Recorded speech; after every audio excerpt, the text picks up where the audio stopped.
Halo semuanya, selamat datang di video kali ini. Kali ini kita akan membahas salah satu konsep penting dalam sistem operasi, yaitu virtual memory.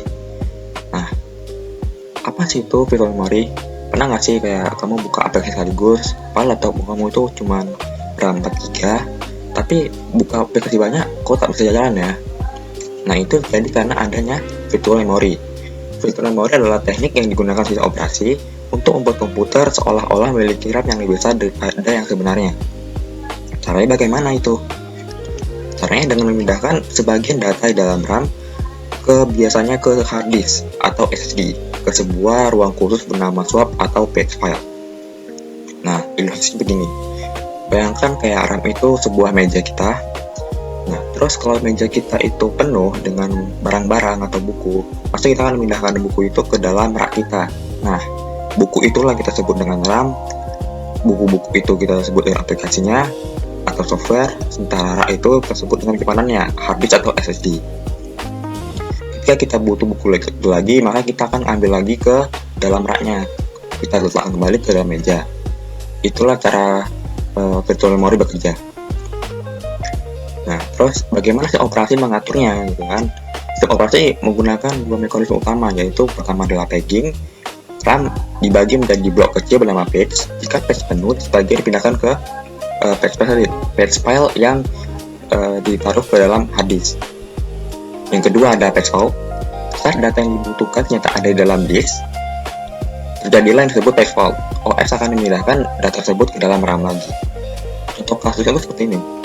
Contohnya, kamu punya laptop dengan RAM 4 GB, terus kamu membuka banyak software seperti buka Chrome, WhatsApp desktop, Spotify, VS Code. Nah, itu kan seharusnya kamu udah menggunakan seluruh RAM-nya ya untuk membuka semua software itu. Nah, terus kamu membuka lagi yaitu softwarenya Figma. Nah, tentu itu tidak cukup seharusnya. Namun, bagaimana agar dia bisa membukanya? Dengan cara tab-tab ROM yang tidak digunakan, yang masih belum digunakan, itu akan dialokasikan atau dipindahkan ke dalam virtual memory atau page file agar RAM mempunyai ruang untuk membuka Figma. Nah, yang terjadi apa? Yang terjadi jika kamu membuka Chrome itu lagi, akan terjadi page fault, di mana data yang dalam hard disk itu akan sedikit butuh waktu. Jadinya waktu kamu buka Chrome ada sedikit jeda atau lag gitu. Terus contoh keduanya itu kalau kayak kamu lagi main game, terus kamu buka Discord. Nah, game-game itu kan dia menggunakan RAM yang sangat besar ya untuk membukanya, untuk menjalankannya. Nah, digabung kamu dengan membuka Discord, nah itu untuk akan memakan banyak RAM. Nah, OS akan memindahkan sebagian data Discord ke dalam background atau virtual memory. Efeknya gimana? Efeknya game tetap jalan. Tapi kalau kamu buka Discord lagi sambil main game, Discordnya akan sedikit lag kalau kamu berpindah-pindah channel.